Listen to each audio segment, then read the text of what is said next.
Hi, I'm Dawn Stensland-Menti, and this is A New Dawn. My guest today is known as the Philadelphia and mainline dog whisperer.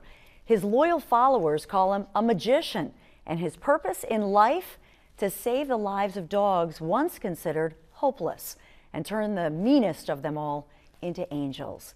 Dog trainer and behavior specialist Dave Cugno joins me today along with his 5 dogs. Yes, 5 dogs, and of course, they're amazing. Can you introduce us to your doggies here? Certainly. I know you have 6, but we only have 5 here. There's right? only 5 here. I have a toy poodle named Frodo that's not with us today. This is Tag. He's a toy fox terrier. He's 9. This is Amber. She is a Australian Shepherd, all kinds of different dog mix, but she is, I believe, 7. This is Diesel. He's an American Staffordshire Terrier. He is 6. This is Bean. She's a Bichon. She's 4. And this is Buster. He's a boxer, and he is 8. Now, I think anybody who owns dogs or has a pet in their life will look at these dogs and say, how did you get these dogs to be so perfectly behaved? And many of them had behavioral problems. Almost all of them did. It's incredible. Well, I mean, how do you do it? Basically what I do, it's not so much about, dogs are creatures of routine. Dogs do very well when things are always the same. So basically what I do is I interact with them in a way that is so consistent that, see, because I have big and small dogs, and these dogs were aggressive at one point. So because I have the big and the small dogs, if there was ever a scuffle in between them, they could obviously get injured. Yeah. To make sure that doesn't happen, I spend a lot of time being, consistency is extremely important, always living the same way. I basically do a lot of things with them as a group, so they bond as a pack. And they just, they have the little hierarchy between the 6 of them, but they all view themselves as below me.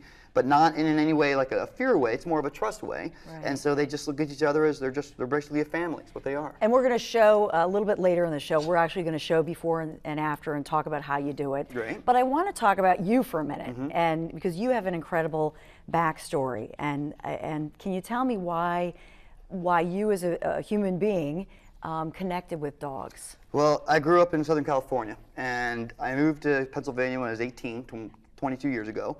And in high school, my goal was to be a rock star. So I never paid attention to school. All I basically did was play drums, hoping that was my career goal. Once I graduated high school and realized that probably wasn't very feasible, I got... We all wanted to be a rock star at some point, Dave. Unfortunately, I wasn't prepared to do anything else. So I ended up working at a dog kennel, and I didn't even know that dog training was a career. I didn't even know, in California, things are a little bit different. Everybody got a fenced-in yard, so not as many people have trained their dogs. But I moved here. I work in a kennel where it's under another dog trainer, and I immediately had a knack for it. And for me, I'm a very emotional person, and I bond with dogs very, very quickly. And dogs I've known are very loyal to a fault, more than some humans at certain points. But once I realized I had a knack for it, then I basically obsessed over this every day for 20 years, so I could learn everything about it. Why do you trust dogs so much? It's not that I trust dogs because dogs are always the same. Dogs are pack animals.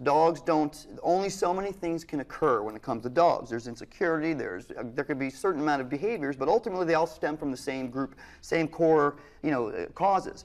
But dogs love you no matter what. Dogs, they're loyal to a fault. That no matter who you are, no matter what you do, no matter what you look like, you always have love from a dog. They don't judge. They don't talk back. They don't talk back, and they love you no matter what. And that's important to me. You say that they're insignificant to the trainer. Can you explain that to me? Well, what I do is more about the human than it is about the dog.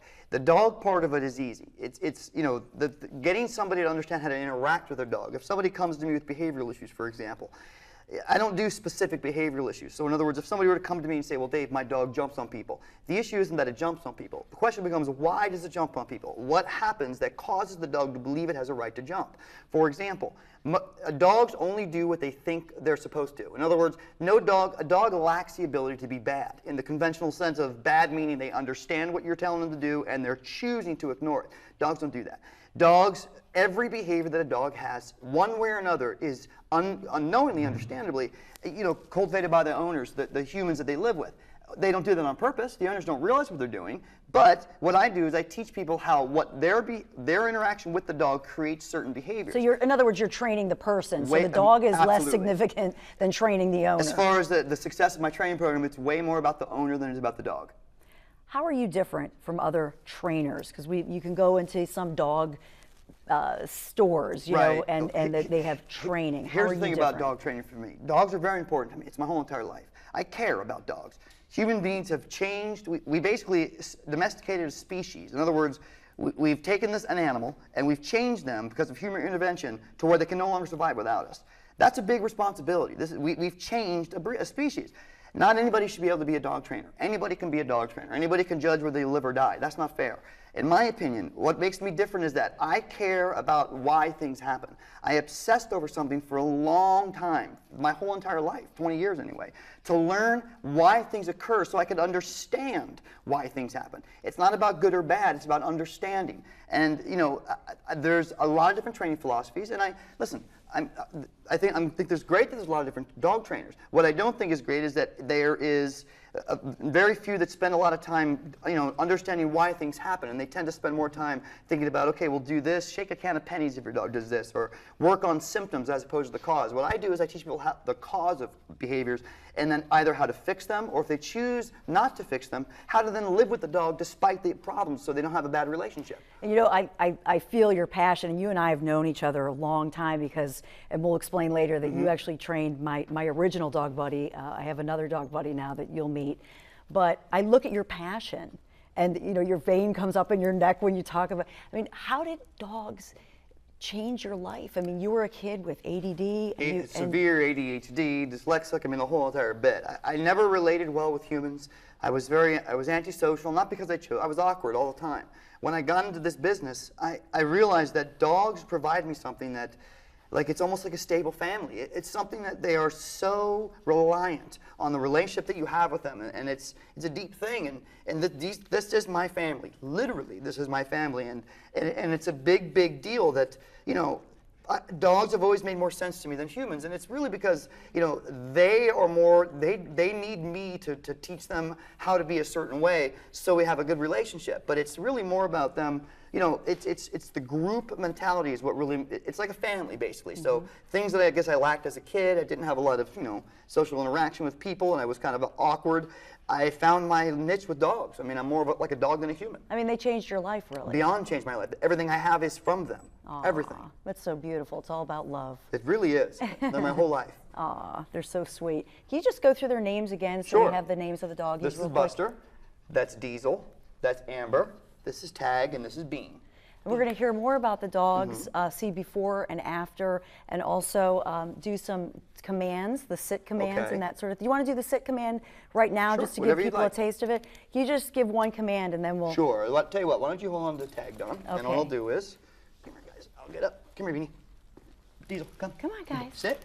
Come here, Beanie. Come on. Sit. Come on, buddy. Good boy. So they're all on a sit. Now, Beanie, sit. Tell them all to go into the deal. Sit. Good girl. There we go. Down. Good doggies. Down, Amber. Good girl. Beanie, down. Now, Tag, is Tag too nervous to Tag, it's not that he's nervous, it's just that this is a lot of excitement for him. So he's shaking because he's just a little, he's very always exciting. Down, Bean. He's always, for a terrier, he's a high energy dog, and he's just always full of, and this is a lot of stimulation for him. So he's very, but he's just so hyper, good. basically. It's hard for him to sit in one spot. Him and I have a lot in common. Aw.